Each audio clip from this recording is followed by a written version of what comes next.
Shalom, perkenalkan nama saya Multiyati Maria Billy dari bimbingan konseling kelas A. Di sini saya akan menjelaskan tentang teori humanistik. Alasan saya memilih teori humanistik karena di situ saya dapat belajar untuk memanusiakan manusia semanusiawi mungkin. Ada pula materi tentang teori humanistik adalah sebuah teori yang memanusiakan manusia, di mana seorang individu dalam hal ini peserta didik dapat menggali kemampuannya sendiri untuk diterapkan dalam lingkungannya.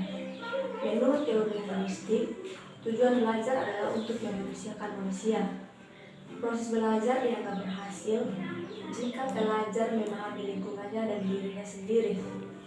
Siswa dalam proses belajarnya harus berusaha agar lambat laun ia mampu mencapai aktualisasi diri dengan sebaik-baiknya. Penerapan teori belajar humanistik pada metode pembelajaran.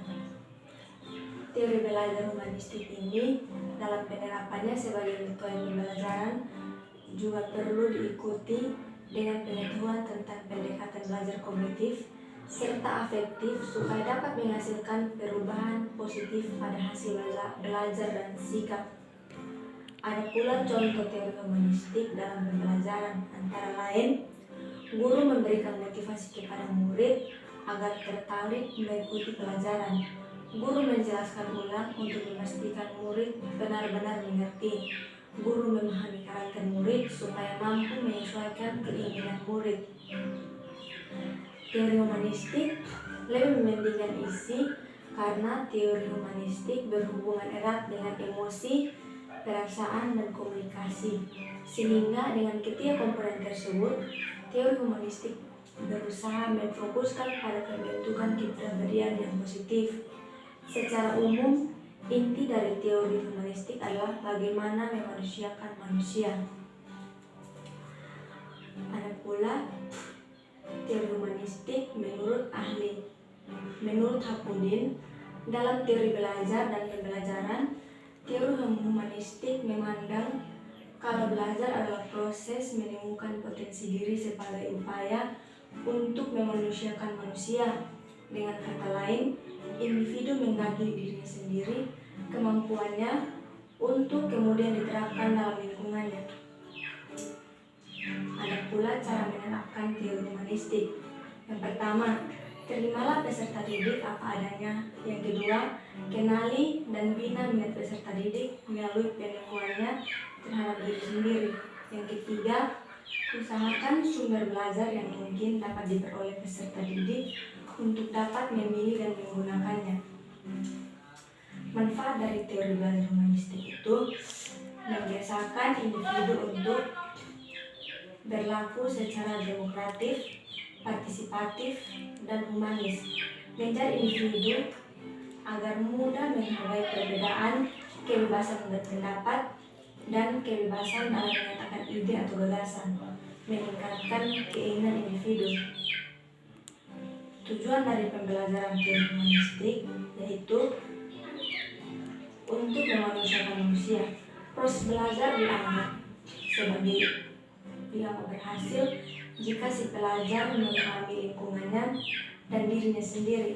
Siswa dalam proses belajarnya harus berusaha agar lambat laun ia mampu mencapai aktualisasi diri dengan sebaik-baiknya. Peran guru dalam teori humanistik. Yang pertama, mengajarkan keterampilan belajar. Jadi, tugas guru adalah membantu mereka memahami cara belajar yang terbaik agar mereka berhasil memahami materi pembelajaran. Yang kedua, membantu siswa menggambarkan dirinya, bantu siswa untuk mengenal diri mereka sendiri sebagai manusia yang unik agar nantinya bisa mengembangkan potensi yang ada di dalam diri mereka. Ada pula kelemahan dan kelebihan teori humanistik. Kelebihan teori humanistik yang pertama, cocok diterapkan dalam materi pembelajaran yang tujuannya untuk membentuk karakter. Yang kedua, penerapan teori lebih menekankan proses daripada hasilnya. Jadi, pembelajaran dikatakan berhasil saat siswa bersemangat dalam proses pembelajaran. Yang ketiga, mendukung guru untuk mengenali kondisi dan potensi siswa. Yang keempat, mengedepankan aspek kemanusiaan manusia dan pembentukan karakter. Ada pula kekurangan dari teori humanistik. Yang pertama, siswa kurang menyadari dan memahami akan potensi dirinya sehingga mempunyai kemungkinan untuk tertinggal dalam proses belajar. Yang kedua, kurang aktivitas siswa dalam pembelajaran berdampak negatif dalam keberhasilan belajarnya.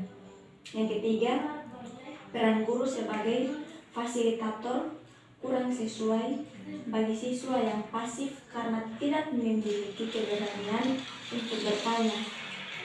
Yang keempat, pendekatan yang berfokus pada pilihan mungkin tidak akan belajar lancar untuk siswa yang membutuhkan sebuah struktur dan rutinitas dalam belajar yang efektif.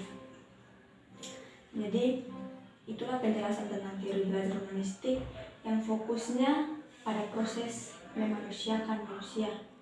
Pembelajaran menekankan pentingnya emosi, komunikasi yang terbuka, dan nilai-nilai yang dimiliki oleh siswa. Jadi apa yang menjadi tujuan belajar tidak hanya tercapai dari ranah kognitif, tapi juga bagaimana siswa menjadi individu yang bertanggung jawab penuh bagi dirinya sendiri. Sekian presentasi dari saya, terima kasih.